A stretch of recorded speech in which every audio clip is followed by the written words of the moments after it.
ಶ್ರೀ ಗುರುಭ್ಯೋ ನಮಃ. ಇದು ಹರಿಕಥಾಮೃತಸಾರದ ಪ್ರವಚನಮಾಲಾದಲ್ಲಿ 4ನೇ ಸಂಧಿ, ಭೋಜನ ರಸ ವಿಭಾಗ ಸಂಧಿ ಅಂತ ಏನಿದೆ, ಅದರ 29ನೇ ಪದ್ಯ ಅದು ನಿನ್ನೆ ಸಮಾಪ್ತಿಯನ್ನು ಕಂಡಿತ್ತು. 30ನೇ ಪದ್ಯ ಅದು ಆ ಸಂಧಿಯ ಕೊನೆಯ ಪದ್ಯ, ಅದರ ಶ್ರವಣ ಇವತ್ತಾಗಬೇಕು.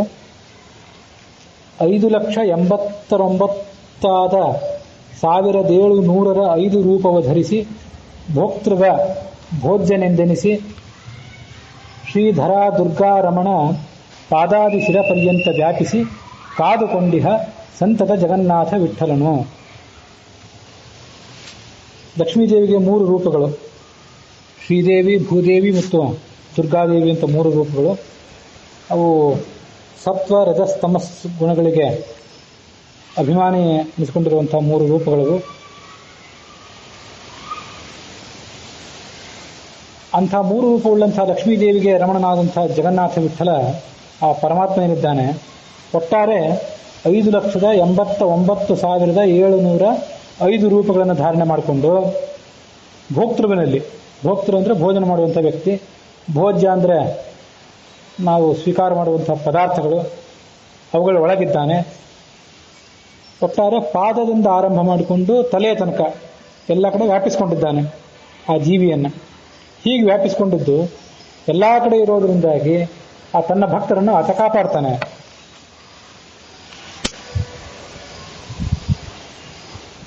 ಭೋಕ್ತೃ ಅಂದರೆ ಭೋಕ್ತೃ ವ್ಯಕ್ತಿ, ಗ ಅಂದರೆ ಅವನಲ್ಲಿರುವಂಥವನು. ಭೋಜ್ಯನೆಂದೆನಿಸಿ ಭೋಜ್ಯ ಪದಾರ್ಥಗಳಲ್ಲೂ ಇದ್ದಾನೆ. ಶ್ರೀಧರಾ ದುರ್ಗಾ ರಮಣ, ಶ್ರೀ ಅಂದರೆ ಅದೊಂದು ರೂಪ, ಧರ ಅಂತ ಭೂ ಅನ್ನೋದಕ್ಕೆ ಪರ್ಯಾಯ ಪದ, ದುರ್ಗಾ ಅಂತ ಅನ್ನೋದು 3ನೇ ರೂಪ. ಆ 3 ರೂಪವುಳ್ಳಂಥ ಲಕ್ಷ್ಮೀದೇವಿಯ ರಮಣ ಪಾದಾದಿ ಶಿರಪರ್ಯಂತ ವ್ಯಾಪಿಸಿ. ಈ ಜೀವಿ ಏನಿದ್ದಾನೆ, ಅವನ ಅಧೀನಾದಂಥ ಜೀವಿ, ಆ ಜೀವಜಾಲ ಅವರೊಳಗೆ, ಅವರ ಶರೀರದಲ್ಲಿ ಪಾದದಿಂದ ಆರಂಭ ಮಾಡಿಕೊಂಡು ಶಿರಸ್ಸಿನ ತನಕ ವ್ಯಾಪಿಸಿಕೊಂಡಿದ್ದಾನೆ. ವ್ಯಾಪಿಸಿ ಕಾದುಕೊಂಡಿಹ, ಅವನು ಕಾಯ್ತಾ ಇರೋದ್ರಿಂದಲೇ ಈ ಜೀವ ತನ್ನ ಎಲ್ಲ ಥರದ ವ್ಯಾಪಾರಗಳನ್ನು ಮಾಡ್ತಿದ್ದಾನೆ. ಕಾದುಕೊಂಡಿಹ ಸಂತತ ಜಗನ್ನಾಥ ವಿಠ್ಠಲನು. ಅಲ್ಲಿ 5,89,705 ರೂಪಗಳು ಅಂತ ವರ್ಣನೆ ಬಂತು. ಅದನ್ನು ಹಿಂದೆ ಶ್ರವಣ ಮಾಡಿದ್ವಿ. ಒಟ್ಟಾರೆ 5,89,705 ಹೇಗೆ ಅಂತಂದರೆ, ಅನ್ನಮಯ, ಪ್ರಾಣಮಯ, ಮನೋಮಯ, ವಿಜ್ಞಾನಮಯ, ಆನಂದಮಯ ಇವಿಷ್ಟರಲ್ಲಿ, ಮತ್ತು ಅನ್ನ, ಪ್ರಾಣ, ಮನ, ವಿಜ್ಞಾನ, ಆನಂದ ಇವುಗಳಲ್ಲಿ ಅನ್ನಮಯ ಇತ್ಯಾದಿಗಳನ್ನು ಆಯಾ ಅಕ್ಷರಗಳಿಂದ ಸೂಚಿತ ಆಗುವಂತಹ ರೂಪಗಳನ್ನು ಗಮನಿಸಿದರೆ 8,251 ರೂಪಗಳು ಅನ್ನಮಯ ಅನ್ನೋದರಿಂದ ಸೂಚಿತ ಆಯಿತು. ಪ್ರಾಣಮಯ ಅನ್ನೋದರಿಂದ 5,543, ಮನೋಮಯ ಅಂತ ಅನ್ನೋದ್ರಿಂದ 5,62,107 ರೂಪಗಳು ಸೂಚನೆ ಆದವು. ವಿಜ್ಞಾನಮಯ ಅನ್ನೋದ್ರಿಂದ 4,374, ಆನಂದಮಯ ಅನ್ನೋದ್ರಿಂದ 5,125, ಅನ್ನ ಅನ್ನೋದ್ರಿಂದ 101, ಪ್ರಾಣ ಅನ್ನೋದ್ರಿಂದ 513, ಮನಸ್ ಶಬ್ದದಿಂದ 55, ವಿಜ್ಞಾನದಿಂದ 584, ಆನಂದ ಅನ್ನೋ ಶಬ್ದದಿಂದ 3,052. ಹೀಗೆ ಅನ್ನಮಯ, ಪ್ರಾಣಮಯ, ಮನೋಮಯ, ವಿಜ್ಞಾನಮಯ, ಆನಂದಮಯ ಅನ್ನುವಂಥ 5 ಕೋಶಗಳಲ್ಲಿ ಆತ ಇದ್ದುಕೊಂಡು, ಮತ್ತು ಅನ್ನ, ಪ್ರಾಣ, ಮನಸ್ಸು, ವಿಜ್ಞಾನ, ಆನಂದ ಆಯಾ ರೂಪಗಳನ್ನು ಕೂಡ ತಾಳಿ ಒಟ್ಟಾರೆ 5,89,705 ರೂಪಗಳನ್ನು ತಾಳಿ ಈ ಜೀವಿಯನ್ನು ಕಾಪಾಡ್ತಾನೆ. ಅದಕ್ಕಾಗಿ ಅದನ್ನು ಮತ್ತೊಂದು ಸರಿ ನೆನಪು ಮಾಡ್ಕೊಳ್ಬೇಕು, ಹಿಂದೆ ಬಂದದ್ದನ್ನು. ಭೋಜನ ಮಾಡುವಾಗ ಅನ್ನಮಯ, ಪ್ರಾಣಮಯ, ಮನೋಮಯ, ವಿಜ್ಞಾನಮಯ, ಆನಂದಮಯ, ಕಂಚೀವರದರಾಜ ಗೋವಿಂದ ಅಂತೆಲ್ಲ ಅಂತಿರ್ತಾರೆ. ಅವು ಅನೇಕ ಸಂಪ್ರದಾಯಗಳು. ಅನ್ನಮಯ, ಪ್ರಾಣಮಯ, ಮನೋಮಯ, ವಿಜ್ಞಾನಮಯ, ಆನಂದಮಯ ಅಂತನ್ನೋದೇನಿದೆ, ನಮ್ಮ ಶರೀರದ ಅಭಿವೃದ್ಧಿಗಾಗಿ, ಅದರ ಪುಷ್ಟಿಗಾಗಿ ಭಗವಂತ ತಾಳುವಂಥ ಅನೇಕ ರೂಪಗಳು, ಅವುಗಳ ಸೂಚನೆ ಅದೆಲ್ಲ. ಹೀಗೆ ಇಷ್ಟು ರೂಪಗಳಿಂದ ಆ ಜೀವಿಯನ್ನ ಆತ ಕಾಪಾಡಿಕೊಂಡಿರ್ತಾನೆ ಅಂತನ್ನುವಲ್ಲಿಗೆ ಆ ಭೋಜನ ರಸ ವಿಭಾಗ ಸಂಧಿ ಎನ್ನುವಂತಹ ಸಂಧಿ ಏನಿದೆ, ಅದು ಅಲ್ಲಿಗೆ ಸಮಾಪ್ತಿಯನ್ನು ಕಂಡಿದೆ. ಅದಾದ ಬಳಿಕ ಇರುವಂಥದ್ದು ವಿಭೂತಿ ಸಂಧಿ. ಅದಕ್ಕೆ ವಿಭೂತಿ ರೂಪ ಸಂಧಿ ಅಂತ ಕೂಡ ಕೆಲವು ಕಡೆ ಕರೀತಾರೆ. ವಿಭೂತಿ ಸಂಧಿ ಅದನ್ನು ನಾವು ಶ್ರವಣ ಮಾಡೋದಕ್ಕಿಂತ ಮೊದಲು ಆ ವಿಭೂತಿ ಅನ್ನೋ ಶಬ್ದಕ್ಕೆ ಏನರ್ಥ ಅನ್ನೋದನ್ನು ಕೂಡ ಗಮನಿಸಬೇಕು. ವಿಭೂತಿ ಅನ್ನೋ 2 ಘಟಕಗಳಿವೆ ಅವುಗಳಲ್ಲಿ. ವಿ ಅಂದರೆ ಅದೊಂದು ಉಪಸರ್ಗ. ವಿ ಶಬ್ದಕ್ಕೆ ವಿಶೇಷ ಅಂತ ಅರ್ಥ. ಭೂತಿ ಅಂದರೆ ಅಸ್ತಿತ್ವ. ಭಗವಂತನ ವಿಶೇಷವಾದಂಥ ಅಸ್ತಿತ್ವ ಇದ್ದಾನೆ, ಎಲ್ಲ ಕಡೆ ಇದ್ದೇ ಇದ್ದಾನೆ. ಯಾವ ವಸ್ತುಗಳಲ್ಲಿ ಯಾವ ವ್ಯಕ್ತಿಗಳಲ್ಲಿ ಇದ್ದು ವಿಶೇಷವಾಗಿ ಫಲ ಕೊಡ್ತಾನೋ ಅಂಥ ಸನ್ನಿಧಾನಕ್ಕೆ, ಅಂಥ ಅಸ್ತಿತ್ವಕ್ಕೆ ವಿಭೂತಿ ಅಂತ ಕರೀತಾರೆ. ಹೀಗೆ ವಿಭೂತಿ ಅಂತಂದರೆ ಈ ಭಗವಂತನ ಸನ್ನಿಧಾನ ಏನಿದೆ, ಅವನ ಅನುಗ್ರಹ ಉನ್ಮುಖವಾದಂಥ ಅಸ್ತಿತ್ವ, ಅದನ್ನು ಕುರಿತಾದಂಥ ವಿವರಣೆ ಇದು. ಅದಕ್ಕಾಗಿ ಇದಕ್ಕೆ ವಿಭೂತಿ ಸಂಧಿ ಅಂತ ಹೆಸರು. ಮತ್ತೊಂದಿದೆ, ವಿಭೂತಿರ್ ಭೂತಿರ್ ಐಶ್ವರ್ಯಂ ಅಂತ. ವಿಭೂತಿ ಅನ್ನೋ ಶಬ್ದಕ್ಕೆ ಐಶ್ವರ್ಯ, ಸಂಪತ್ತು ಅಂತಂದರ್ಥ. ಈ ಸಂಧಿ ಏನಿದೆ, ಈ 5ನೇ ಸಂಧಿ, ಇದರ ಶ್ರವಣ, ಇದರ ಪ್ರವಚನ, ಇವುಗಳ ಮೂಲಕ ಮನುಷ್ಯ ಎಲ್ಲ ರೀತಿಯಾದಂಥ ಸಂಪತ್ತುಗಳನ್ನು ಪಡ್ಕೊಳ್ಬೋದು. ಅದಕ್ಕಾಗಿ ಕೂಡ ಇದು ಭಗವಂತನ ವಿಭೂತಿ ರೂಪಗಳ ಕುರಿತಾದ ಸಂಧಿ.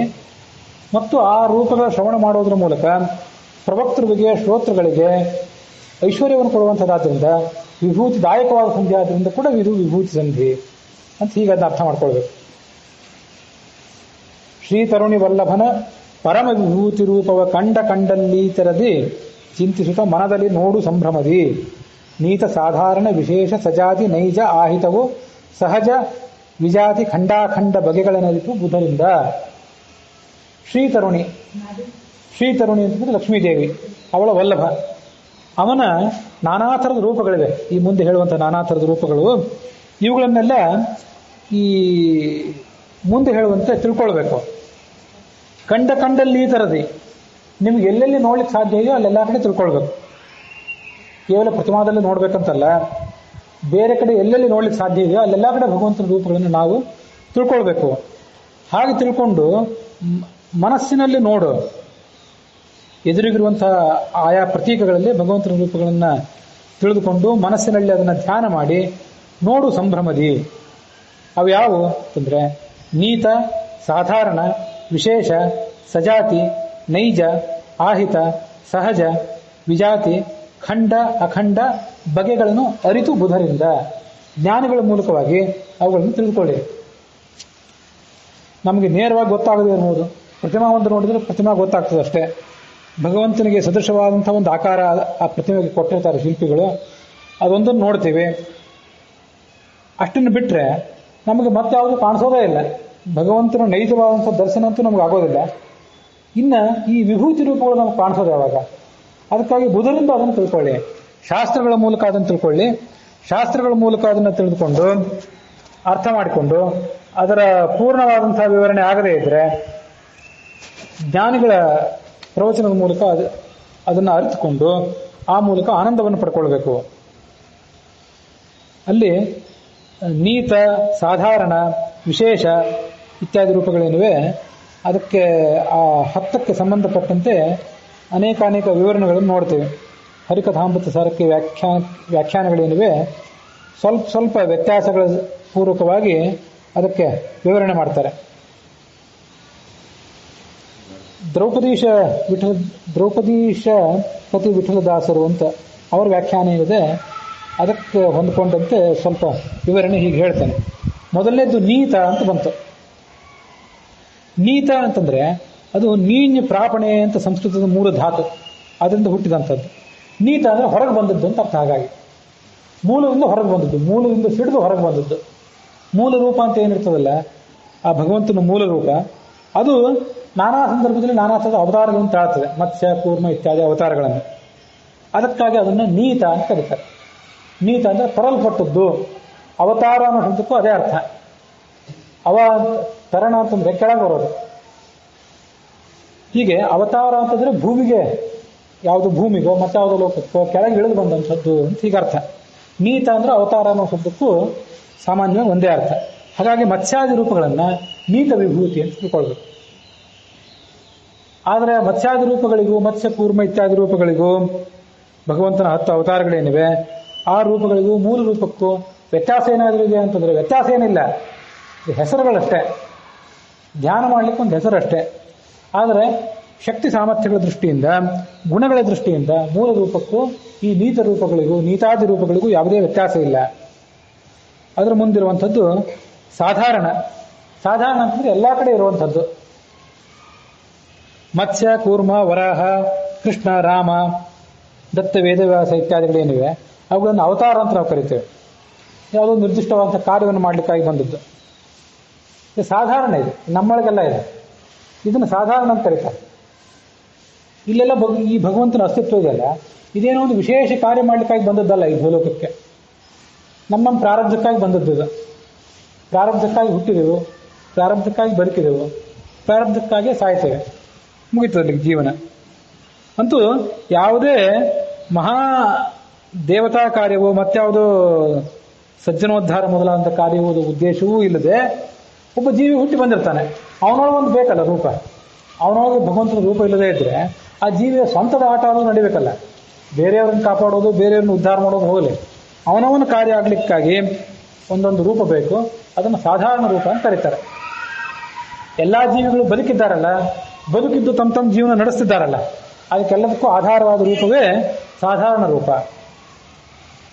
ಅದರ ಮುಂದೆ ಬರುವಂಥದ್ದು ವಿಶೇಷ ರೂಪ ಅಂತ ಕರೀತಾರೆ. ವಿಶೇಷ ರೂಪ ಅಂತಂದ್ರೆ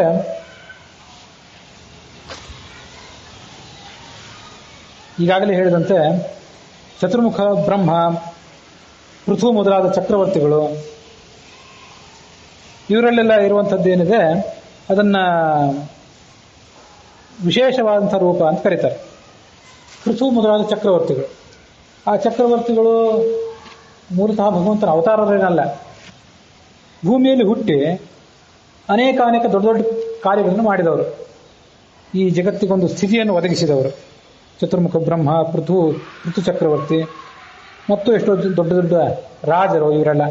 ಅವರಲ್ಲಿರುವಂಥ ರೂಪ ಏನಿದೆ ಅದು ವಿಶೇಷ ಅಂತ ಕರೆಸ್ಕೋತದೆ. ವಿಶೇಷ ಅಂತ ಕರೆಸ್ಕೋತದೆ ಯಾಕೆ ಅಂತಂದ್ರೆ ಜನಸಾಮಾನ್ಯರಿಂದ ಆಗದೇ ಇರುವಂತಹ ಮಹಾ ಕಾರ್ಯಗಳನ್ನು ಮಾಡಿತ್ತು, ಆಯಾ ವ್ಯಕ್ತಿಗಳ ಮೂಲಕ ಮಾಡಿಸಿತು. ಅದಕ್ಕಾಗಿ ಅದನ್ನು ವಿಶೇಷ ಅಂತ ಕರೀತಾರೆ. ಮುಂದೆ ಸಜಾತಿ ವಿಜಾತಿ ಅಂತ ಹೀಗೆ ಎರಡು ರೂಪಗಳನ್ನು ಹೇಳ್ತಾರೆ. ಸಜಾತಿ ವಿಜಾತಿ ಅಂತ ಅನ್ನೋದನ್ನ ಹೀಗೆ ಅರ್ಥೈಸ್ಕೊಳ್ಬಹುದು. ಭಗವದ್ಗೀತಾದಲ್ಲೂ ಕೂಡ ಈ ಸಜಾತಿ ವಿಜಾತಿ ವಿಭೂತಿ ರೂಪಗಳ ವರ್ಣನೆ ಇದೆ. ವಿಭೂತಿ ರೂಪಗಳ ವರ್ಣನೆಯಲ್ಲಿ ಮಾಡ್ತಾರೆ. ಅಶ್ವತ್ಥ ಸರ್ವವೃಕ್ಷಾಣ ನಕ್ಷತ್ರಾಣ ಅಹಂ ಶಶಿ ಅಂತ ಎರಡು ಭಗವದ್ಗೀತಾದ ವಾಕ್ಯಗಳಿವೆ. ಆ ವಾಕ್ಯಗಳ ಹಿನ್ನೆಲೆಯಲ್ಲಿ ಈ ಸಜಾತಿ ವಿಭೂತಿ ಮತ್ತು ವಿಜಾತಿ ವಿಭೂತಿ ಎರಡನ್ನು ಕೂಡ ಅರ್ಥ ಮಾಡ್ಕೊಳ್ಬೇಕು. ಸಜಾತಿ ವಿಜಾತಿ ಅನ್ನೋ ಶಬ್ದಕ್ಕೆ ಅರ್ಥ ಏನು ಅಂತ ಸ್ವಲ್ಪ ಗಮನಿಸಿದರೆ, ಸಜಾತಿ ಅಂತಂದ್ರೆ ಸಮಾನವಾದದ್ದು, ಸಮಾನ ಗುಣಧರ್ಮಗಳನ್ನು ಹೊಂದಿದಂತಹ ಒಂದು ಗುಂಪು, ಅದಕ್ಕೆ ಸಜಾತಿ.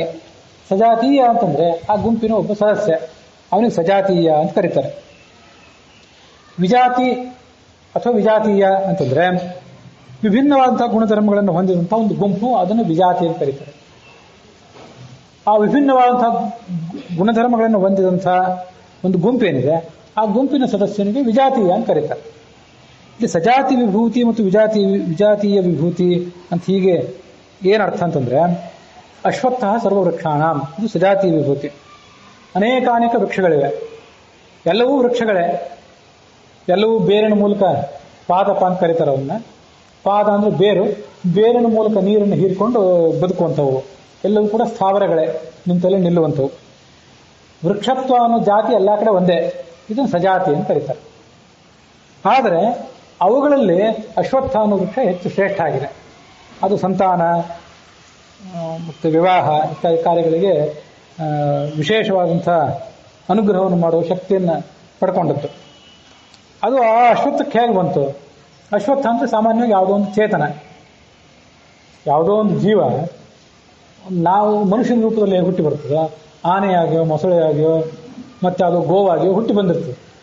ಮನುಷ್ಯ ತನ್ನ ಜೀವಿತನ ಪ್ರಾರಬ್ಧದಿಂದ ಸ್ಥಾವರ ಜಂಗಮ ಪ್ರಾಣಿ ಪಕ್ಷಿ ನಾನಾ ರೂಪಗಳನ್ನು ತಾಳ್ತಿರ್ತಾನೆ. ಹಾಗೆ ಅಶ್ವತ್ಥಾಗಿ ಹುಟ್ಟಿರ್ತಾನೆ. ಆ ಅಶ್ವತ್ಥಕ್ಕೆ ಪ್ರದಕ್ಷಿಣೆ ಮಾಡಿದಾಗ ಅದ್ರ ಒಳಗಿರುವಂಥ ಒಂದು ಜೀವ ಇರ್ತದಲ್ಲ, ಆ ಜೀವದ ಶಕ್ತಿಯಿಂದ ಆಗೋ ಕೆಲಸ ಅಲ್ಲ, ಅದು ಆಗೋ ಕೆಲಸ ಭಗವಂತನಿಂದಾಗಿ. ಆದರೆ ಆ ಭಗವಂತ ಅಲ್ಲಿದ್ದದ್ರಿಂದಲೇ ಆ ಅಶ್ವತ್ಥ ವೃಕ್ಷಕ್ಕೆ ನಾವು ಪ್ರದಕ್ಷಿಣೆ ಹಾಕುವ ಮೂಲಕ ಅಭೀಪ್ಸಿತಾರ್ಥಗಳನ್ನು ಪಡ್ಕೊಳ್ಬಹುದು. ಅದಕ್ಕಾಗಿ ಅಶ್ವತ್ಥ ಸರ್ವವೃಕ್ಷಾಣ, ಎಲ್ಲ ವೃಕ್ಷಗಳಲ್ಲಿ ಕೂಡ ಅಶ್ವತ್ಥ ವೃಕ್ಷ ಶ್ರೇಷ್ಠ ಅಂತ ಅನಿಸ್ಕೊಂಡದ್ದು ಯಾಕೆ ಅಂದರೆ ನನ್ನಿಂದಾಗಿ ಅಂತ ಅರ್ಥ. ನಾನು ವೃಕ್ಷಗಳಲ್ಲಿ ಅಶ್ವತ್ಥನಾಗಿದ್ದೇನೆ ಅಂತ ಈಗ ಹೇಳಿದ್ದು. ಮುಂದೆ ವಿಜಾತಿ ವಿಭೂತಿ ಅಂತ ಒಂದಿದೆ, ಅದನ್ನು ಕೂಡ ಭಗವದ್ಗೀತಾದಲ್ಲಿ ಹೇಳ್ತಾರೆ.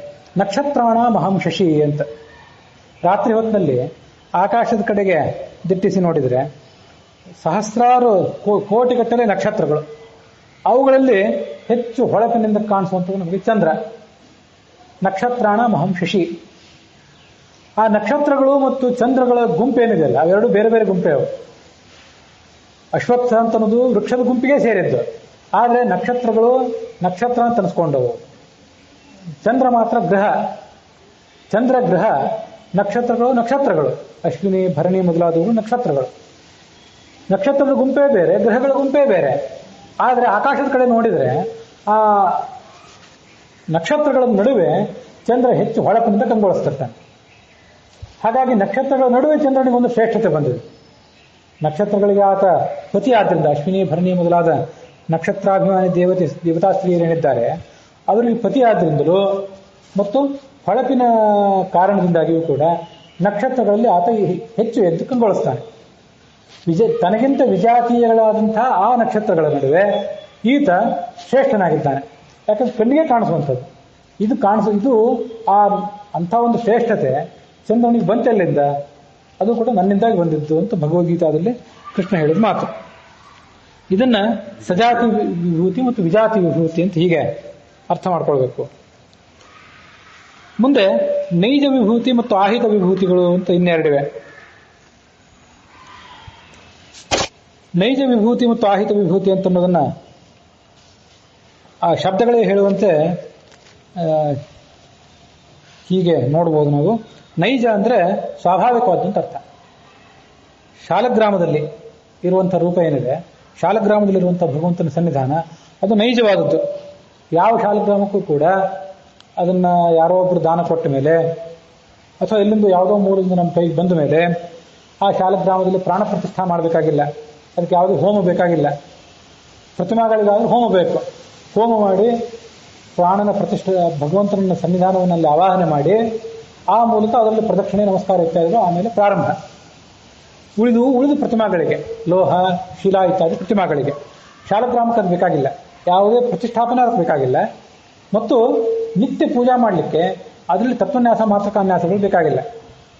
ಪೂಜಾ ಮಾಡುವಾಗ ಪ್ರತಿಮಾಗಳಾದರೆ ತತ್ವನ್ಯಾಸ ಮಾತೃಕಾನ್ಯಾಸ ತತ್ವನ್ಯಾಸ ಮತ್ತು ತತ್ವನ್ಯಾಸ ಮಾತೃಕಾನ್ಯಾಸ ಇದನ್ನೆಲ್ಲ ಮಾಡಬೇಕು. ಅಷ್ಟನ್ನೆಲ್ಲ ಮಾಡಲಿಕ್ಕೆ ವಿಲಂಬ ಆಗ್ತದೆ ಅನ್ನೋ ಕಾರಣಕ್ಕಾಗಿ ನಾವು ಮಾಡಿರೋದಿಲ್ಲ.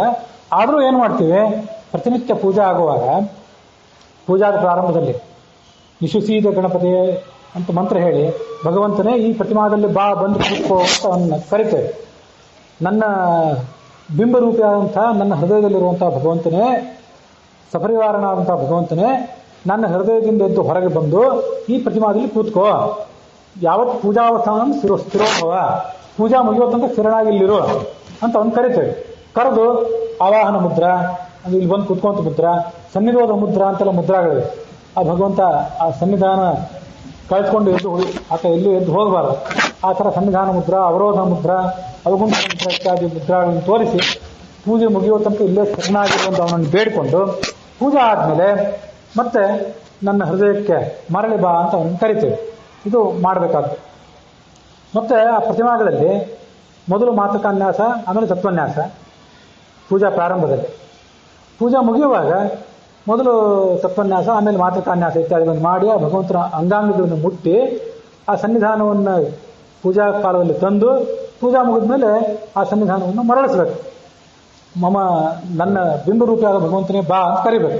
ಇದು ಪ್ರತಿಮಾಗಳಿಗೆ. ಆದರೆ ಶಾಲಗ್ರಾಮಕ್ಕೆ ಇಂಥ ಯಾವ ಅವಶ್ಯಕತೆಯೂ ಇಲ್ಲ. ಮೂಲತಃ ಪುರೋಹಿತರನ್ನು ಕರೆಸಿ ಪ್ರತಿಷ್ಠಾಪನೆ ಮಾಡಿಸಬೇಕಾದ ಅವಶ್ಯಕತೆಯೂ ಇಲ್ಲ. ಪ್ರತಿನಿತ್ಯ ಪೂಜಾ ಕಾಲದಲ್ಲಿ ಸನ್ನಿಧಾನವನ್ನು ಅರ್ಚಕನಾದವನ್ನು ತಂದು ಹೋಗಬೇಕಾದಂತಹ ಅವಶ್ಯಕತೆಯೂ ಇಲ್ಲ. ಯಾವಾಗಲೂ ಇದ್ದೇ ಇರ್ತದೆ. ಅದಕ್ಕೆ ಅದನ್ನು ನೈಜ ಸನ್ನಿಧಾನ ಅಂತ ಕರೀತಾರೆ. ಇವು ಶಾಲಗ್ರಾಮ ಅಂತ ಅನ್ನೋದು ಉಪಲಕ್ಷಣ. ಶಾಲಗ್ರಾಮ ಅಂತ ದಾಸರು ಹೇಳಿದ್ದೇನಿದೆ, ಶಾಲಗ್ರಾಮ, ಸುದರ್ಶನ, ಚಕ್ರಾಂಕಿತ, ಇಷ್ಟಕ್ಕೆ ಅದು ಉಪಲಕ್ಷಣ. ಇನ್ನು ಮತ್ತೆ ಅಲ್ಲಿ ವಿಷ್ಣುವಿನ ಪಾದ ಮತ್ತು ಕೃಷ್ಣನ ಪ್ರತಿಮಾ ಇತ್ಯಾದಿಗಳಿವೆ, ಅವು ಪ್ರತಿಮಾಗಳನ್ನು ತರಿಸ್ಕೊತವೆ. ಮೂಲ ಸನ್ನಿಧಾನ ಇರೋದು ಶಾಲಗ್ರಾಮದಲ್ಲಿ, ಸುದರ್ಶನದಲ್ಲಿ, ಚಕ್ರಾಂಕಿತದಲ್ಲಿ ಅಂತ ಹೇಳಿ ತಿಳ್ಕೊಳ್ಬೇಕು.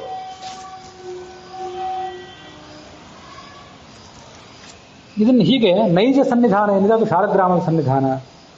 ಮತ್ತು ಅಂಥವ್ಯಾವು ಆಹಿತ ಸನ್ನಿಧಾನ ಅಂತ ಮತ್ತೊಂದಿದೆ. ಆಹಿತ ಸನ್ನಿಧಾನ ಅಂತಂದ್ರೆ ಆಹಿತ, ಅದು ಕೂಡ ಸಂಸ್ಕೃತದ ಶಬ್ದ. ಅದರಿಂದ ಹೊಮ್ಮುವಂತ ಅರ್ಥ ಏನಂದ್ರೆ ತಂದುಕೊಂಡದ್ದು ಅಂತ. ಅದು ಕೂಡ ತಂದುಕೊಂಡದ್ದು ಅಂತಂದ್ರೆ ಆ ಪ್ರತಿಮಾಗಳಲ್ಲಿರುವಂಥದ್ದು. ಪ್ರತಿಮಾಗಳಲ್ಲಿ ತರ್ತೇವೆ ಸನ್ನಿಧಾನವನ್ನು, ಬಲಾತ್ಕಾರದಿಂದ ತರಬೇಕಾಗ್ತದೆ. ಅಂಗಡಿಯಿಂದ ನೇರವಾಗಿ ತಂದು ಪ್ರತಿಮಾವನ್ನು ಪೂಜಾ ಮಾಡುವಂತೆಯೂ ಇಲ್ಲ. ಆ ಪ್ರತಿಮಾವನ್ನು ಪ್ರತಿಷ್ಠಾಪನೆ ಮಾಡಬೇಕು. ಮತ್ತು ತಪ್ಪನ್ಯಾಸ ಇತ್ಯಾದಿಗಳನ್ನು ಮಾಡಿ ಅದರಲ್ಲಿ ನಿತ್ಯ ಕೂಡ ಪ್ರತಿಮಾದಲ್ಲಿ ಸನ್ನಿಧಾನವನ್ನು ನಾವು ಬೇಡಿಕೊಳ್ಬೇಕು, ಪ್ರಾರ್ಥನೆ ಮಾಡ್ಕೊಳ್ಬೇಕು. ಅದಕ್ಕಾಗಿ ಅದನ್ನು ಆಹಿತ ಸನ್ನಿಧಾನ ಅಂತ ಕರೀತಾರೆ.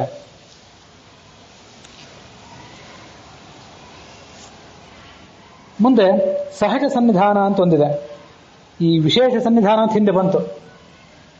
ಯಾವ್ಯಾವ ಮಹಾಪುರುಷರು ವಿಶೇಷ ಕಾರ್ಯಗಳನ್ನೇನಾದರೂ ಮಾಡಿದರೆ ಅವರಲ್ಲಿರುವಂತಹ ಭಗವಂತನ ರೂಪಕ್ಕೆ ವಿಶೇಷ ಸನ್ನಿಧಾನ ಅಂತ ಕರೀತಾರೆ ಅಂತ.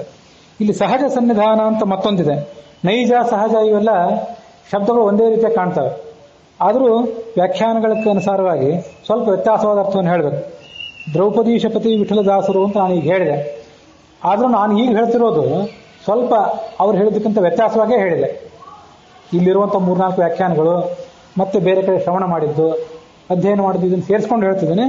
ಪೂರ್ಣವಾಗಿ ದ್ರೌಪದೀಶಪತಿ ವಿಠಲದಾಸರಿಗೆ ಅವರ ವ್ಯಾಖ್ಯಾನಕ್ಕೆ ಹೊಂದ್ಕೊಂಡಂತೆ ನಾನೀಗ ಕೊಡ್ತಾ ಇರೋ ವಿವರಣೆ ಇಲ್ಲ. ಸ್ವಲ್ಪ ವ್ಯತ್ಯಾಸ ಇದೆ. ನನಗೆ ಮನವರಿಕೆ ಆಗೋದು ಮುಖ್ಯ. ವ್ಯಾಖ್ಯಾನ ಸರಿ ಇದ್ದಿರಬಹುದು, ಆ ವ್ಯಾಖ್ಯಾನದಲ್ಲಿ ಹೇಳಿರುವಂಥ ವಿವರಣೆ ನನಗೆ ಮನವರಿಕೆ ಆಗೋದು ಮುಖ್ಯ. ನನಗೆ ಮನವರಿಕೆ ಆದ ಅರ್ಥವನ್ನು ನಿಮ್ಮ ಎದುರಿಗೆ ಇಡ್ತಿದ್ದೇನಷ್ಟೆ. ಹಾಗಾಗಿ ವಿಶೇಷ ವಿಭೂತಿ ಅಂತಂದ್ರೆ ಚತುರ್ಮುಖ ಬ್ರಹ್ಮ, ವಾಯು, ಜಗತ್ತಿಗೆ ಧಾರಕನ ಅಂತ ವಾಯು, ಋತು ಚಕ್ರವರ್ತಿ ಮೊದಲಾದವರಲ್ಲಿ ಇರುವಂಥದ್ದು. ಎಲ್ಲ ದೇವತೆಗಳಲ್ಲೂ ಯಾವ್ಯಾರು ತತ್ವಾಭಿಮಾನಿ ದೇವತೆಗಳು ಇವರೆಲ್ಲ. ಸಹಜವಾದ ವಿಭೂತಿ ಅಂತ ಮತ್ತೊಂದಿದೆ. ಸಹಜ ವಿಭೂತಿ ಅಂತಂದ್ರೆ ಅದನ್ನು ಹೀಗೆ ಅರ್ಥ ಮಾಡ್ಕೊಳ್ಬಹುದು ಅಂತ ಕಾಣಿಸ್ತದೆ. ಲಕ್ಷ್ಮಣ ಬಲರಾಮಾದಿಗಳಲ್ಲಿ ತತ್ವಾಭಿಮಾನಿ ದೇವತೆಗಳು ಬೇರೆ, ಮೂಲ ರೂಪದಲ್ಲಿ ಅವರು ಇರ್ತಾರೆ. ಲಕ್ಷ್ಮಣಾದಿಗಳು ಇಲ್ಲಿ ಬಂದ್ರಲ್ಲ, ಭೂಲೋಕಕ್ಕೆ ಬಂದ್ರಲ್ಲ, ಬಲರಾಮ ಬಂದಲ್ಲ, ಅವನು ಇಲ್ಲಿ ಬಂದಾಗ ಅವನಲ್ಲೊಂದು ಸಹಜವಾದಂಥ ಭಗವಂತನ ರೂಪ ಇರ್ತದೆ. ಅದು ಕೂಡ ವಿಶೇಷವಾದ ಕಾರ್ಯವನ್ನು ಮಾಡಿಸಲಿಕ್ಕೆ. ಅಂದು ಆ ವಿಶೇಷ ವಿಭೂತಿಗೂ ಸಹಜ ವಿಭೂತಿಗೂ ವ್ಯತ್ಯಾಸ ಏನಂತಂದ್ರೆ, ವಿಶೇಷ ವಿಭೂತಿ ಅಂದ್ರೆ ಆಯಾ ತತ್ವಾಭಿಮಾನಿ ದೇವತೆಗಳ ಮೂಲ ರೂಪ. ಸಹಜ ವಿಭೂತಿ ಅಂತಂದ್ರೆ ಅದೇ ದೇವತೆಗಳೇ ಭೂಮಿಗೆ ಇಳಿದು ಬಂದಾಗ ಅವರಲ್ಲಿ ಕಾಣುವಂಥ ರೂಪ. ಇದು ನನ್ನ ವಿಶ್ಲೇಷಣೆ. ಈ ವ್ಯಾಖ್ಯಾನದಲ್ಲಿ ಹಾಗಿಲ್ಲ. ಹೀಗೆ ವಿಶ್ಲೇಷಣೆ ಮಾಡದೆ ಹೋದರೆ ಒಂದಕ್ಕೊಂದಕ್ಕೆ ವ್ಯತ್ಯಾಸ ತೋರಿಸೋದು ಕಷ್ಟ. ಮತ್ತು ಇದ್ರ ಬಗ್ಗೆ ಮತ್ತಷ್ಟು ವಿವರಣೆ ನಾನು ಅಧ್ಯಯನ ಮಾಡಿ ಹೇಳ್ತೇನೆ. ಹೀಗೆ ವಿಶೇಷ, ಸಹಜ. ವಿಶೇಷ ಅಂತಂದ್ರೆ ದೇವತೆಗಳ ಮೂಲ ರೂಪ, ಅಲ್ಲಿರುವಂಥ ಭಗವಂತನ ಸನ್ನಿಧಾನಕ್ಕೆ ವಿಶೇಷ ವಿಭೂತಿ ಅಂತಾರೆ. ಸಹಜ ಅಂತಂದ್ರೆ ಅದೇ ದೇವತೆಗಳು ಭುವಿಗೆ ಅವತಾರ ಮಾಡಿ ಬಂದಾಗ ಅವರಲ್ಲಿರುವಂತಹ ಭಗವಂತನ ರೂಪಕ್ಕೆ ಸಹಜ ವಿಭೂತಿ ಅಂತಾರೆ. ಲಕ್ಷ್ಮಣ ಬಲರಾಮಾದಿಗಳಲ್ಲಿ ಆವೇಶ ಅಂತ ಹೇಳೋದು ಅದನ್ನೇ. ಮುಂದೆ ಖಂಡ ವಿಭೂತಿ, ಅಖಂಡ ವಿಭೂತಿ ಅಂತ ಒಂದು ಹೀಗಿದೆ. ಖಂಡ ವಿಭೂತಿ, ಅಖಂಡ ವಿಭೂತಿ ಅಂತಂದ್ರೆ ಅದನ್ನು ಹೀಗೆ ಅರ್ಥ ಮಾಡ್ಕೊಳ್ಬಹುದು. ದೊಡ್ಡ ಒಂದು ಅನ್ನದ ರಾಶಿ ಇರ್ತದೆ. ಯಾವುದೋ ಒಂದು ಉತ್ಸವ ಇತ್ಯಾದಿಗಳಿಗೆ ಮಾಡಿದ ಅನ್ನದ ರಾಶಿ, ಉತ್ಸವದಲ್ಲಿ ಪ್ರತಿನಿತ್ಯ ಮಾಡುವಂತಹ ಅನ್ನದ ರಾಶಿಯೂ ಕೂಡ ಆ ಇಡೀ ಅನ್ನದ ರಾಶಿಯಲ್ಲಿ ಭಗವಂತನ ರೂಪ ಹೊಂದಿದೆ. ದೊಡ್ಡ ಅನ್ನದ ರಾಶಿ ಇದ್ರೆ ಅಲ್ಲೂ ಇದೆ. ಎಲ್ಲೆಲ್ಲಿ ಹೋದ್ರೂ ಆ ಇಡೀ ಅನ್ನದ ರಾಶಿಯಲ್ಲಿ ಒಂದು ರೂಪ ಇರ್ತದೆ. ಒಂದು ಅಗಳು ಹೊರಗೆ ತೆಗೆದ್ರೆ ಅಲ್ಲೂ ಒಂದು ರೂಪ ಇದ್ದೇ ಇರ್ತದೆ. ಆ ಅಗಳಿನಲ್ಲಿ ಖಂಡ ವಿಭೂತಿ, ಖಂಡ ಅಂದ್ರೆ ತುಂಡು, ಇಡೀ ರಾಶಿಯಲ್ಲಿರುವಂಥದ್ದು ಅಖಂಡ ವಿಭೂತಿ ಅಂತ. ಹೀಗೆ ಇವೆರಡಕ್ಕೂ ವ್ಯತ್ಯಾಸವನ್ನು ನೋಡಬೇಕು. ಖಂಡ ವಿಭೂತಿ, ಅಖಂಡ ವಿಭೂತಿ. ಇದು ವಿಚಿತ್ರವಾಗಿ ಕಾಣಿಸ್ತದೆ ನಮ್ಗೆ. ಯಾವುದೇ ಒಂದು ವಸ್ತುವನ್ನು, ಒಂದು ಪುಸ್ತಕವನ್ನು ಏನೋ ತೆಗೆದಾಗ ಈ ಎಲ್ಲ ಹಾಳೆಗಳು ಇದರಲ್ಲಿದ್ದರೆ ಇದು ಪುಸ್ತಕ. ಇದ್ರ ಹಾಳೆಗಳನ್ನ ಒಂದಷ್ಟು ಕಿತ್ತು ಬಿಟ್ರೆ ಆ ಪುಸ್ತಕದಿಂದ ಆಗಬೇಕಾದ ಕೆಲಸ ಆಗೋದಿಲ್ಲ. ಆ ಉಳಿದ ಹಾಳೆಗಳೆಲ್ಲ ಹೋಯ್ತು ಅಂತ ತೊಗೊಂಡು ಏನು ಮಾಡೋದು ಪುಸ್ತಕ ಅಂತಂತಾರೆ. ಒಂದಿಷ್ಟು ಹಾಳೆಗಳನ್ನ ಕಿತ್ತಾಕಿ ಯಾರು ಮಾರ್ಲಿಕ್ಕೆ ಹೋದರೆ ಆ ಪುಸ್ತಕ ಕೊಳ್ಳೋರು ಕೊಳ್ಳೋದಿಲ್ಲ ಅದು. ಯಾಕಂದ್ರೆ ಉಳಿದ ಹಾಳೆಗಳಿಲ್ಲಲ್ಲ ಅದರಲ್ಲಿ. ಎಲ್ಲ ಹಾಳೆಗಳು ಇದ್ರಷ್ಟೇ ಅದು ಪುಸ್ತಕ. ಇರಬೇಕಾದ್ದೆಲ್ಲ ಇದ್ದರೆ ಮನುಷ್ಯ, ಅದಂತ ಪುಸ್ತಕ. ಮತ್ತೆಲ್ಲ ಮನೆ ಗೋಡೆಗಳು ಕಿಟಕಿಗಳು ಇಲ್ಲದೇ ಇದ್ರೆ ಅಂಥ ಮನೆಯಲ್ಲಿ ಯಾರು ವಾಸವೂ ಮಾಡೋದಿಲ್ಲ. ಹಾಗಾಗಿ ಉಳಿದದ್ದೆಲ್ಲವೂ ತುಂಡಾದರೆ ಅದಕ್ಕೆ ಬೆಲೆಯೇ ಇಲ್ಲ. ಆದರೂ ಭಗವಂತ ಖಂಡನಾದರೂ ಅಖಂಡನಾದರೂ ಯಾವಾಗಲೂ ಪೂರ್ಣನೇ. ಅದನ್ನೇ ಪೂರ್ಣಮದ ಪೂರ್ಣಮಿದಂ ಪೂರ್ಣಾತ್ ಪೂರ್ಣ ಮುದಚ್ಯತೆ, ಪೂರ್ಣಸ್ಯ ಪೂರ್ಣಮಾದಾಯ. ಪೂರ್ಣದಿಂದ ಪೂರ್ಣ ಹೊರಗೆ ಬಂದರೂ ಕೂಡ ಅದು ಯಾವತ್ತೂ ಪೂರ್ಣವೇ. ಅಲ್ಲಿಯೂ ಕೊರತೆ ಇಲ್ಲ, ಇಲ್ಲಿಯೂ ಕೊರತೆ ಇಲ್ಲ. ಎಲ್ಲಿಂದ ಬಂತೋ ಅಲ್ಲಿಯೂ ಕೊರತೆ ಇಲ್ಲ, ಎಲ್ಲಿ ಹೋಯ್ತೋ ಅದಕ್ಕೂ ಕೊರತೆ ಇಲ್ಲ. ಅದನ್ನೇ ಆ ಉಪನಿಷತ್ತಿನ ವಾಕ್ಯ ಹೇಳಿದ್ದು. ಅದಕ್ಕೆ ಖಂಡ ವಿಭೂತಿ ಅಖಂಡ ವಿಭೂತಿ ಅಂತೆಲ್ಲ ಹೇಳ್ತಾರೆ ಅದನ್ನು. ಮುಂದೆ ಅದನ್ನು ದಾಸರು ನಾನಾ ಥರದ ಉದಾಹರಣೆಗಳನ್ನು ಕೊಟ್ಟು ಹೇಳ್ತಾರೆ. ಅದು ನಮಗೆ ನೇರವಾಗಿ ಒಮ್ಮೊಮ್ಮೆ ಅರ್ಥ ಆಗೋದಿಲ್ಲ. ಅದು ಹೇಗೆ ತುಂಡು ಪೂರ್ಣ, ಖಂಡವೂ ಪೂರ್ಣ, ಅಖಂಡವೂ ಪೂರ್ಣ ಅಂದ್ರೆ ಹೇಗೆ? ಯಾವುದೇ ಒಂದು ಹಾಳೆ ಪೂರ್ಣ ಅಲ್ಲ. ಪುಸ್ತಕ ಇಡೀ ಇದ್ರೆ ಮಾತ್ರ ಅದು ಪೂರ್ಣ ಅಂತೇವೆ. ಹಾಳೆ ಇದ್ರೆ ಅದು ಪೂರ್ಣ ಅಲ್ಲ. ಬರೇ ಬಾಗಿಲಿದ್ರೆ ಮನೆ ಅಲ್ಲ, ಬರೇ ಕಿಟಕಿ ಅಂದ್ರೆ ಮನೆ ಅಲ್ಲ, ಇಡೀ ಎಲ್ಲ ಇದ್ರೆ ಮನೆ. ಹಾಗಾದ್ರೆ ಭಗವಂತ ಮಾತ್ರ ಖಂಡವೂ ಪೂರ್ಣ ಅಖಂಡವೂ ಪೂರ್ಣ ಅಂದ್ರೆ ಹೇಗೆ ಅಂದ್ರೆ, ಅದಕ್ಕೆ ದಾಸರು ಮುಂದೆ ಎರಡು ಉದಾಹರಣೆ ಕೊಡ್ತಾರೆ. ಸುಮ್ಮನೆ ಸಾಂದರ್ಭಿಕವಾಗಿ ನೆನಪಿಗೆ ಬಂತು. ಒಂದು ಕಲ್ಪನೆ ಮಾಡ್ಕೊಳ್ಬೇಕು. ಪಂಚನಾರಿ ತುರ್ಗ ಮತ್ತು ನವನಾರಿ ಕುಂಜರ ಅಂತ ಹೇಳಿ ಇಲ್ಲಿ ನಿಮ್ಮ ಎದುರಿಗೆ ತೋರಿಸ್ತೇನೆ, ಇದನ್ನ ನೋಡ್ಬೋದು. ಇದನ್ನ ಪಂಚನಾರಿ ತುರಗ ಅಂತ ಕರೀತಾರೆ. ಇದೊಂದು ಕುದುರೆ. ಈ ಕುದುರೆಯೂ ಪೂರ್ಣವೇ. ಕುದುರೆ ಪೂರ್ಣ ಅಂತ ಅನಿಸ್ಕೊಂಡಿದೆ. ಆದರೆ ಆ ಕುದುರೆಯನ್ನು ಸೂಕ್ಷ್ಮವಾಗಿ ಗಮನಿಸಿ ನೋಡಿದರೆ ಅದರಲ್ಲಿ ಸ್ತ್ರೀಯರ ಅಂಗಾಂಗಗಳಿವೆ. 1, 2, 3, 4, 5 ಜನ ಸ್ತ್ರೀಯರನ್ನು ಹಾಗೆ ಹೊಂದಿಸಿದ್ದಾರೆ ಅದರಲ್ಲಿ. ಆ ಒಂದು ಸ್ತ್ರೀಯನ್ನು ಏನಾದ್ರು ಬೇರ್ಪಡಿಸಿದ್ರೆ ಆ ಸ್ತ್ರೀ ಅವಳು ಪೂರ್ಣಳೆ ಅವಳು. ಹಾಗೆ ಇಲ್ಲಿ ನವನಾರಿ ಕುಂಜರ ಅಂತದೊಂದು ಆನೆ, ಇದು ಪೂರ್ಣವೇ. ಈ ಸ್ತ್ರೀ ಅವಳು ಪೂರ್ಣವೇ. ಹೀಗೊಂದೆರಡು ಉದಾಹರಣೆಗಳನ್ನು ದಾಸರು ಮುಂದೆ ತಾನಾಗೆ ಕೊಡ್ತಾರೆ. ನವನಾರಿ ಕುಂಜರ ಅದು 7ನೇ ಪದ್ಯ ಮತ್ತು 7ನೇ ಸಂಧಿ 6ನೇ ಸಂಧಿಗಳಲ್ಲಿ ಮುಂದೆ ಅದನ್ನು ಕೊಡ್ತಾರೆ. ಖಂಡವೂ ಪೂರ್ಣ ಅಖಂಡವೂ ಪೂರ್ಣ ಹೇಗೆ ಅಂತ ಅನ್ನೋದಕ್ಕೆ ಎರಡನ್ನ ಉದಾಹರಣೆ ತಗೊಳ್ಬೇಕು ಅನ್ನೋದಕ್ಕಾಗಿ ಈಗ ಹೇಳಿದೆ ಅಷ್ಟೆ. ಅಂತೂ ನೀತ ಅಂದ್ರೆ ಮತ್ಸ್ಯಾದಿ ರೂಪಗಳು ಮೂಲ ಭಗವಂತನ ರೂಪದಿಂದ ಹೊರಗೆ ಬಂದದ್ದು. ಸಾಧಾರಣ ಅಂತಂದ್ರೆ ಎಲ್ಲ ಜೀವರಲ್ಲೂ ಇದ್ದದ್ದು, ಏನು ವಿಶೇಷ ಕಾರ್ಯ ಆಗದೆ ಇದ್ರು ತಮ್ಮ ತೊಂದರೆ ಇಲ್ಲ. ಅವ್ರವ್ರು ಊಟ ಮಾಡ್ಕೊಂಡು ಅವ್ರು ಬದುಕಿದ್ರು ಸಾಕು, ಅವರಲ್ಲಿರೋ ರೂಪವಿಲ್ಲ, ಸಾಧಾರಣವೇ. ವಿಶೇಷ ಅಂತಂದ್ರೆ ಚತುರ್ಮುಖ, ವಾಯು, ಪೃಥು ಇತ್ಯಾದಿಗಳಲ್ಲಿರುವಂತಹ ರೂಪ ಏನಿದೆ ವಿಶೇಷ ಅಂತ ಕರೀತಾರೆ. ಮತ್ತೆ ಸಜಾತಿ ಅಂತಂದ್ರೆ ಅಶ್ವತ್ಥ ಮೊದಲಾದವುಗಳು ವೃಕ್ಷಗಳಲ್ಲಿ ಶ್ರೇಷ್ಠ. ವಿಜಾತಿ ಅಂತಂದ್ರೆ ನಕ್ಷತ್ರದ ನಡುವೆ ಚಂದ್ರ. ಮುಂದೆ ಬರುವಂಥದ್ದು ನೈಜ, ಶಾಲಗ್ರಾಮದಲ್ಲಿ ಒಂದು ಸ್ವಾಭಾವಿಕವಾದ ಸನ್ನಿಧಾನ. ಆಹಿತ ಅಂತಂದ್ರೆ ಪ್ರತಿಮಾಗಳಲ್ಲಿ ತರಬೇಕಾದ ಸನ್ನಿಧಾನ, ಪ್ರಯತ್ನಪೂರ್ವಕವಾಗಿ ತರಬೇಕಾದ ಸನ್ನಿಧಾನವೇ ಆಹಿತ ಸನ್ನಿಧಾನ. ಮುಂದೆ ಸಹಜ ಸನ್ನಿಧಾನ, ಲಕ್ಷ್ಮಣ ಬಲರಾಮಾದಿಗಳಲ್ಲಿ ಅವ್ರು ಹುಟ್ಟಿ ಬರುವಾಗ ಅವರಲ್ಲಿ ಸಹಜವಾಗಿ ಅಂತ ಒಂದು ಸನ್ನಿಧಾನ ಇದ್ದುಕೊಂಡೇ ಅವ್ರು ಹುಟ್ಟು ಬಂದಿರ್ತಾರೆ, ಅವತಾರ ಮಾಡಿ ಬಂದಿರ್ತಾರೆ. ಅದನ್ನು ಸಹಜ ಅಂತ ಅನ್ಬಹುದು. ಮುಂದೆ ಖಂಡ, ಈ ಅನ್ನದ ಅಗಳುಗಳು ಇತ್ಯಾದಿಗಳಿರುವಂಥದ್ದು, ಅದು ಖಂಡ ಸನ್ನಿಧಾನ. ಅಖಂಡ ಸನ್ನಿಧಾನ ಅಂತಂದ್ರೆ ಪೂರ್ಣದಲ್ಲಿರುವಂಥದ್ದು. ಇದಕ್ಕೆಲ್ಲದಕ್ಕೂ ಕೂಡ ಹೀಗೆ ಖಂಡ ಅಖಂಡ ಒಟ್ಟಾರೆ 10 ಸನ್ನಿಧಾನಗಳನ್ನು ಕಾಣಬೇಕು. ಖಂಡಲ್ಲಿ ಎಲ್ಲೆಲ್ಲಿ ಕಾಣ್ತದೋ ಅಲ್ಲೆಲ್ಲ ಕಡೆ ಇಂಥ ಸನ್ನಿಧಾನಗಳನ್ನ ಎಲ್ಲೆಲ್ಲಿ ನೋಡ್ಲಿಕ್ಕೆ ಸಾಧ್ಯವೋ ಅಲ್ಲೆಲ್ಲ ಪ್ರಯತ್ನಪೂರ್ವಕವಾಗಿ ಈ ಸನ್ನಿಧಾನವನ್ನು ಕಾಣಬೇಕು ಮನುಷ್ಯ ಅಂತ ಅದರ ವಿವರಣೆ.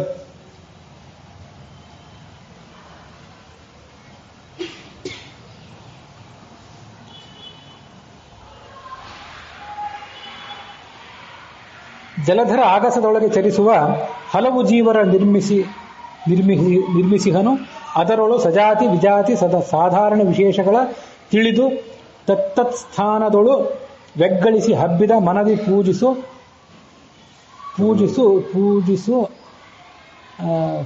ಅತಲ ವ್ಯಾಪ್ತನ ರೂಪಗಳ ನೋಡುತ್ತಲೇ ಹಿಗ್ಗುತ್ತಿರು. ಜಲ ಧರ ಆಗಸದೊಳಗೆ ಚಲಿಸುವ ಹಲವು ಜೀವರ. ನೋಡ್ತೀನಿ, ಪದಚ್ಛೇದ ನೋಡ್ತೇನೆ, ನನಗೂ ಕೆಲವು ಸರಿ ಗೊಂದಲಕ್ಕೆ ಕಾರಣ ಆಗ್ತದೆ, ನೋಡ್ತೇನೆ. ಜಲ ಅಂದ್ರೆ ನೀರು, ಧರ ಅಂದ್ರೆ ಭೂಮಿ, ಆಗಸ ಅಂತಂದ್ರೆ ಆಕಾಶ.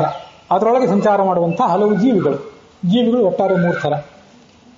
ಜಲಚರಗಳು, ಆಮೇಲೆ ಭೂಚರಗಳು, ಧರಾಚರ ಅಂದ್ರೆ ಭೂಚರಗಳು. ಮುಂದೆ ಆಗಸದೊಳಗೆ ಆಕಾಶದಲ್ಲಿ ಸಂಚಾರ ಮಾಡುವಂತಹ ಹಕ್ಕಿ ಪಕ್ಷಿಗಳು. ಹೀಗೆ ಸಂಚಾರ ಮಾಡುವಂತಹ ಹಲವು ಜೀವರು, ಅನಂತ ಜೀವರಿದ್ದಾರೆ. ಅವರೆಲ್ಲರನ್ನೂ ಕೂಡ ಈ ಭಗವಂತನ ನಿರ್ಮಿಸಿ ಅವನೇ ಸೃಷ್ಟಿ ಮಾಡಿದ್ದಾನೆ.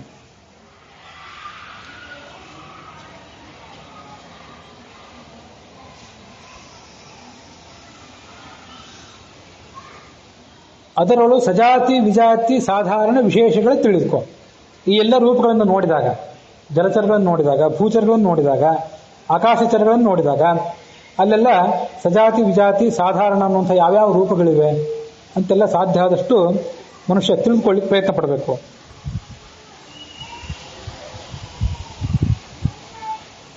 ತಿಳಿದು ತತ್ತತ್ ಸ್ಥಾನದಳು வெಗ್ಗಳಿಸಿ ಹಬ್ಬಿದ ಮನದಿ ಪೂಜಿಸು. ಮುಂದೆ ಆಯಾ ಸ್ಥಾನಗಳಲ್ಲಿ ಆಯಾ ಪ್ರದೇಶಗಳಲ್ಲಿ ವಿಶೇಷವಾಗಿ ಹಬ್ಬಿರುವಂತಹ ಭಗವಂತನ ರೂಪ ಏನಿದೆ ಅದನ್ನು ಮನಸ್ಸಿನಲ್ಲೇ ಪೂಜೆ ಮಾಡಬೇಕು.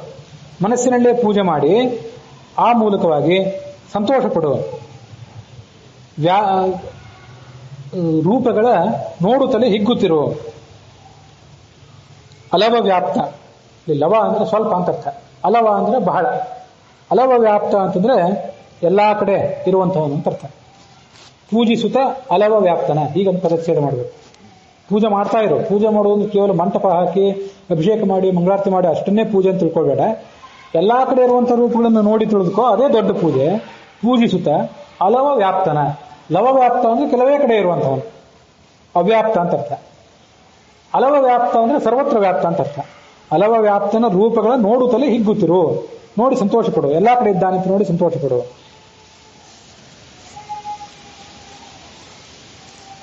ಜಲಚರಗಳಿವೆ, ಮತ್ಸ್ಯ ಮೊದಲಾದವುಗಳು, ಅವುಗಳಲ್ಲಿರುವಂತಹ ತಿಮಿಂಗಿಲ ಮೊದಲಾದಂತಹ ಮಹಾ ಜಲಚರಗಳನ್ನು ನೋಡಿದಾಗ ಅವುಗಳಿಗೆ ಅಷ್ಟು ದೊಡ್ಡ ಆಕಾರ ಯಾಕೆ ಬಂತು, ಅಂತ ಮಹಾವೇಗ ಯಾಕೆ ಬಂತು, ವಿಧ್ವಂಸಕ ಶಕ್ತಿ ಯಾಕೆ ಬಂತು ಅವುಗಳಿಗೆ ಅಂದ್ರೆ ಭಗವಂತನ ಸನ್ನಿಧಾನದ ಬಂತು ಅಂತ ತಿಳಿದುಕೋ. ನಿತ್ಯ ಜೀವನದಲ್ಲಿ ಜಲಚರಗಳನ್ನ, ಭೂಚರಗಳನ್ನ, ಆಕಾಶಚರಗಳನ್ನು ನೋಡುವಂತ ಸಂದರ್ಭ ಮನುಷ್ಯನಿಗೆ ಬರ್ತಿರ್ತದೆ. ಮನುಷ್ಯರನ್ನು ನೋಡ್ತಾನೆ. ಕೆಲವರಿಗೆ ಒಂದು ಯಾವುದೊಂದು ವಿಶೇಷವಾದಂತಹ ಸ್ಥಾನ ಮಾನ, ಮತ್ತೊಬ್ಬ ಯಾರಿಗೂ ಶಕ್ತಿ, ದೈಹಿಕ ಶಕ್ತಿ, ಮಾನಸಿಕ ಶಕ್ತಿ, ಬೌದ್ಧಿಕ ಶಕ್ತಿ ಕೆಲವರಿಗೆ. ಮನುಷ್ಯರಲ್ಲಿ ಶ್ರೇಷ್ಠರು ಕೆಲವರು. ಅವರಲ್ಲಿ ಆ ಭಗವಂತನ ಸಜಾತಿ ವಿಭೂತಿ ಇದೆ ಅಂತ ತಿಳ್ಕೊ. ಮನುಷ್ಯರು, ಪ್ರಾಣಿಗಳು ಇವರೆಲ್ಲರನ್ನೂ ತನ್ನ ಹಿಡಿತದಲ್ಲಿಟ್ಕೊಂಡು ಮೆರೆಯುವಂಥವ್ರು ಇನ್ನು ಕೆಲವರು. ಆ ಪ್ರಾಣಿಗಳು ವಿಜಾತಿಯ ಗುಂಪು. ಹಾಗಾಗಿ ಆ ಮನುಷ್ಯರು, ಪ್ರಾಣಿಗಳು ಇವರೆಲ್ಲರನ್ನೂ ತನ್ನ ಹಿಡಿತದಲ್ಲಿಟ್ಕೊಂಡು ಅಧಿಪ ಅಂತ ಯಾರು ಮೆರೀತಿರ್ತಾನೆ ಅವನಲ್ಲಿ ವಿಜಾತಿಯ ರೂಪವನ್ನು ಕಾಣು. ಹೀಗೆಲ್ಲವನ್ನು ಕೂಡ ತಿಳಿದುಕೋ. ಸಾಧಾರಣ ವಿಭೂತಿ, ಎಲ್ಲದಕ್ಕಿಂತ ಹೆಚ್ಚಾಗಿ ಸಾಧಾರಣ ವಿಭೂತಿ, ಇದನ್ನು ಬಹಳ ಮುಖ್ಯವಾಗಿ ನಾವು ತಿಳ್ಕೊಳ್ಬೇಕು. ಕೇವಲ ವಿದ್ವಾಂಸರಾದವರನ್ನ, ಅಧಿಕಾರಸ್ಥರಾದವರನ್ನ, ರಾಜರನ್ನ ನಾವಿಷ್ಣು ಪೃಥ್ವೀಪತಿ ಅಂತ ಹೇಳ್ತಾರೆ. ರಾಜರನ್ನ ಅಂತ ಯಾಕೆ ಹೇಳಿದೆ ಅಂತಂದ್ರೆ ನಾವಿಷ್ಣು ಪೃಥ್ವೀಪತಿ ಅಂತ. ರಾಜ ಯಾರೇ ಎದುರಿಗೆ ಬಂದರೆ ಅವನಿಗೆ ಸ್ವಯಂ ಭಗವಂತನೇ ಅಲ್ಲಿದ್ದಾನೆ ಅಂತ ತಿಳಿದುಕೊಂಡು ಗೌರವಿಸಬೇಕು ಅವನನ್ನ ಅಂತ ಶಾಸ್ತ್ರ ಹೇಳಿದೆ. ಇಲ್ಲ ಸರಿಯೇ, ಅದು ಕೇವಲ ಅವನನ್ನು ಮಾತ್ರ ಗೌರವಿಸ್ಬೇಕಂತಲ್ಲ. ರಾಜರೊಳಗೆ ಒಂದು ಸಜಾತಿಯ ವಿಭೂತಿ, ವಿಜಾತಿಯ ವಿಭೂತಿ ಎಲ್ಲ ಇರ್ತದೆ. ಆ ಮೂಲಕವಾಗಿ ಅಂತಹ ಮಹಾಕಾರ್ಯಗಳನ್ನು ಅವ್ರು ಮಾಡಬಲ್ಲವರಾಗಿರ್ತಾರೆ. ಅದೆಲ್ಲ ಸರಿ. ಅದಲ್ಲದೆ ಸಾಧಾರಣ ವಿಭೂತಿಯನ್ನು ಪೂಜಿಸುವಂಥ ಒಂದು ಶಕ್ತಿಯನ್ನು ನಾವು ಅಂಥ ಒಂದು ಮನೋಭಾವವನ್ನು ಬೆಳೆಸ್ಕೋಬೇಕು. ಜನಸಾಮಾನ್ಯರಲ್ಲಿಯೂ ತೀರ ಕ್ಷುದ್ರರಾದವರಲ್ಲಿಯೂ ಕೂಡ ಭಗವಂತನ ಸಾಧಾರಣ ವಿಭೂತಿ ಇದ್ದೇ ಇದೆ. ಅವನು ಬದುಕಿದ್ದಾನೆ, ಎದುರಿಗಿರುವಂಥ ಮನುಷ್ಯ ಬದುಕಿದ್ದಾನೆ. ಯಾವ ಮಹಾಕಾರ್ಯವನ್ನು ಆತ ಮಾಡಲಿಲ್ಲ. ಅವನೇನು ಪಂಡಿತ ಅಲ್ಲ, ಅವನೇನು ಶೂರ ಅಲ್ಲ, ಅವನೇನು ಧನಿಕ ಅಲ್ಲ, ನೋಡ್ಲಿಕ್ಕೆ ಸುಂದರ ಅಲ್ಲ, ಏನೂ ಅಲ್ಲದೆ ಇರಬಹುದು. ಒಂದು ಜೀವ ಹೌದಲ್ಲೋ, ನಡೆದಾಡ್ಕೊಂಡು ಬರ್ತಿದೆಯೋ ಇಲ್ಲೋ, ನಡೆದಾಡ್ಕೊಂಡು ಬರದೇ ಇಲ್ಲ, ಜಡವಸ್ತು ಆದರೂ ಹೌದಲ್ಲ, ಜಡವಸ್ತು ಆದರೂ ಕೂಡ ಅದರಲ್ಲೊಂದು ರೂಪ ಇದ್ದೇ ಇದೆ ಭಗವಂತಂದು ಅಂತ ಹೀಗೆ ಅದನ್ನು ತಿಳ್ಕೊಳ್ಬೇಕು. ಅದನ್ನೇ ಸಾಧಾರಣ ಅಂತ ಹೇಳಿದ್ದು. ಅದನ್ನೇ ಭಗವದ್ಗೀತಾದಲ್ಲಿ ವಿದ್ಯಾವಿನಯ ಸಂಪನ್ನೇ ಬ್ರಾಹ್ಮಣೇ ಗವಿಹಸ್ತಿನಿ ಶುರಿಚೈವ ಶ್ವಪಾಕೇಚ ಪಂಡಿತಾ ಸಮದರ್ಶಿನಃ. ವಿದ್ಯಾವಿನಯ ಸಂಪನ್ನೇ ಬ್ರಾಹ್ಮಣಿ, ವಿದ್ಯಾವಿನಯ ಸಂಪನ್ನವಾದಂತಹ ಮಹಾ ಆಚಾರ ಸಂಪನ್ನವಾದಂತಹ ಬ್ರಾಹ್ಮಣನಿಗೆ ಎಲ್ಲ ಗೌರವ ಕೊಟ್ಟೇ ಕೊಡ್ತಾರೆ, ಯೋಗ್ಯವೇ. ಬ್ರಾಹ್ಮಣೆ, ಗವಿ, ಗೋವು ಬಂದರೆ ಅದರಲ್ಲೂ ಹಸ್ತಿನಿ, ದೊಡ್ಡ ಆನೆ, ಅದರಲ್ಲೂ ಭಗವಂತನ ಕಾಣಬೇಕು. ಶುನಿ, ನಾಯಿ, ಶುನಿ ಚೈವ ಶ್ವಪಾಕೇಚ, ಬರೇ ನಾಯಿ ಅಲ್ಲ, ಅಂಥ ನಾಯಿಗಳನ್ನ, ಹಂದಿಗಳನ್ನ ಕಡಿದು ತಿನ್ನುವರಲ್ಲೂ ಕೂಡ ಶುನಿ ಚೈವ ಶ್ವಪಾಕೇಚ ಪಂಡಿತಾ ಸಮದರ್ಶಿನ. ಸಮದರ್ಶಿ ಅಂತ ಒಂದು ಮಾತು, ಬಹಳ ಅರ್ಥವತ್ತಾದ ಮಾತು. ಇಂಥ ಹೆಸರುಗಳೆಲ್ಲ ನಾವು ಮಕ್ಕಳಿಗೆ ಇಡ್ಲಿಕ್ಕೆ ಕಲಿಬೇಕು. ಸಮದರ್ಶಿ, ಎಲ್ಲ ಕಡೆ ಸಾಧಾರಣ ರೂಪವನ್ನು ಕಾಣಬೇಕು ಮನುಷ್ಯ. ಸಮ, ಸಾಧಾರಣ ಎರಡು ಶಬ್ದಗಳು ಬೇರೆ ಬೇರೆ ಆದರೂ ಅರ್ಥ ಒಂದೇ ಅಲ್ಲ ಅದಕ್ಕೆ. ಆ ಭಗವಂತನ ಒಂದು ಸಾಧಾರಣ ವಿಭೂತಿ ಅಥವಾ ಸಮ ವಿಭೂತಿ ಎಲ್ಲ ಕಡೆ ಇದ್ದೇ ಇದೆ. ವಿದ್ಯಾವಿನಯ ಸಂಪನ್ನ ಅಂತ ಬ್ರಾಹ್ಮಣನಲ್ಲೂ ಇದೆ. ಅಂಥವನಲ್ಲಿ ಹೆಚ್ಚಿನ ರೂಪಗಳಿರ್ತವೆ. ಸಾಧಾರಣ ವಿಭೂತಿ ಅಲ್ಲೂ ಇರ್ತದೆ, ಒಂದು ಅಸಾಧಾರಣ ವಿಭೂತಿನೂ ಇರ್ತದೆ, ವಿಶೇಷ ವಿಭೂತಿನೂ ಇರ್ತದೆ. ಆ ಮೂಲಕವಾಗಿ ಆತ ದೊಡ್ಡವನಾಗಿರ್ತಾನೆ, ಯಾವ ಉಳಿಯೋರಿಗೆ ಸಾಧ್ಯ ಆಗದೇ ಇರುವಂಥ ಕೆಲಸಗಳನ್ನು ಮಾಡ್ತಿರ್ತಾನೆ. ಅದರ ಜೊತೆಗೆ ಅಸ್ತಿತ್ವಕ್ಕೆ, ಮೂಲ ಅಸ್ತಿತ್ವಕ್ಕೆ, ಮನುಷ್ಯನ ಜೀವನಕ್ಕೆ ಆಧಾರವಾದಂಥ ಒಂದು ರೂಪ ಇದ್ದೇ ಇರ್ತದೆ ಎಲ್ಲ ಕಡೆ. ಅದನ್ನು ಎಲ್ಲ ಕಡೆ ನೋಡ್ಲಿಕ್ಕೆ ಮನುಷ್ಯ ಕಲ್ತ್ಕೋಬೇಕು. ಅದನ್ನ ನೋಡ್ಲಿಕ್ಕೆ ಕಲ್ತವನು ಯಾವ ಮನುಷ್ಯ ಎಲ್ಲಾ ಕಡೆ ಎಲ್ಲಿ ಸಮದರ್ಶಿ ಆಗಿರ್ತಾನೋ, ಸಾಧಾರಣ ವಿಭೂತಿಯನ್ನು ಕಾಣ್ತಿರ್ತಾನೋ, ಆತ ಎಂದೂ ಯಾರನ್ನೂ ಅವಮಾನಿಸೋದಿಲ್ಲ, ಎಂದೂ ಯಾರನ್ನು ಯಾವ ರೀತಿಯಾಗಿ ಶೋಷಣೆ ಮಾಡೋದಿಲ್ಲ. ಹಿಂದೊಂದ್ಸರಿ ಅದನ್ನು ಹೇಳಿದ್ದೆ, ಭಗವಂತನ 36 ಸ್ತ್ರೀ ರೂಪಗಳನ್ನು ಈ ಕಡೆ ಕಾಣುವವನು, ಈ ಕಡೆ ಪುರುಷ ರೂಪಗಳನ್ನು ಕಾಣುವವನು. ಹಾಗಾದಾಗ ಯಾವ ಪುರುಷ ಯಾವ ಸ್ತ್ರೀಯನ್ನು ಅತಿಕ್ರಮಿಸ್ಲಿಕ್ಕೆ ಸಾಧ್ಯ? ಅಥವಾ ಯಾವ ಸ್ತ್ರೀ ಆದರೂ ಮತ್ತೆ ಅವರಿಗೆ ದ್ರೋಹ ಮಾಡ್ಲಿಕ್ಕೆ ಸಾಧ್ಯ? ಸಾಧಾರಣ ವಿಭೂತಿಯನ್ನು ತಿಳಿದವನು, ಸಮದರ್ಶಿಯಾದವನು, ಭಗವಂತನ 72,000 ರೂಪಗಳ ಅಸ್ತಿತ್ವವನ್ನು ತಿಳ್ಕೊಂಡವನು, ಆತ ಅವನೇ ಪಂಡಿತ, ನಿಜವಾದ ಪಂಡಿತ. ಹಾಗೆ ಕಾಣ್ತಿರು, ನೋಡುತ್ತಲೇ ಹಿಗ್ಗುತ್ತಿರು. ಸಹಜವಾದ ಹಿಗ್ಗು, ಒಳಗಿನ ಹಿಗ್ಗದು, ಬೇರೆ ಸಂತೋಷವೇ ಬೇಕಾಗಿಲ್ಲ. ಹೀಗೆ ಮನುಷ್ಯನಿಗೆ ಸಹಜವಾದಂಥ ಹಿಗ್ಗು ಹೇಗೆ ಬರಬೇಕು, ಆತನ ಮೂಲ ಕರ್ತವ್ಯ ಏನು? ಸಾಧಾರಣ ವಿಭೂತಿಯನ್ನು ಎಲ್ಲ ಕಡೆ ಕಂಡು ಆತ ಸಮದರ್ಶಿಯಾಗಿರಬೇಕು ಅಂತನ್ನೋದನ್ನ ಮನುಷ್ಯ ತಿಳ್ಕೊಳ್ಬೇಕು ಅನ್ನೋದನ್ನು ಭಗವದ್ಗೀತಾದ ಹಿನ್ನೆಲೆಯಲ್ಲಿ ದಾಸರೇನು ವರ್ಣನೆ ಮಾಡಿದ್ದಾರೆ. ಅದರ ಒಂದಿಗೆ ಈ ವಿಭೂತಿ ಸಂಧಿಯ 2ನೇ ಪದ್ಯ, ಅದು ಹರಿಕಥಾಮೃತಸಾರದ 108ನೇ ಪದ್ಯ, ಅದು ಸಮಾಪ್ತಿಯನ್ನು ಇಲ್ಲಿಗೆ ಕಂಡಿದೆ.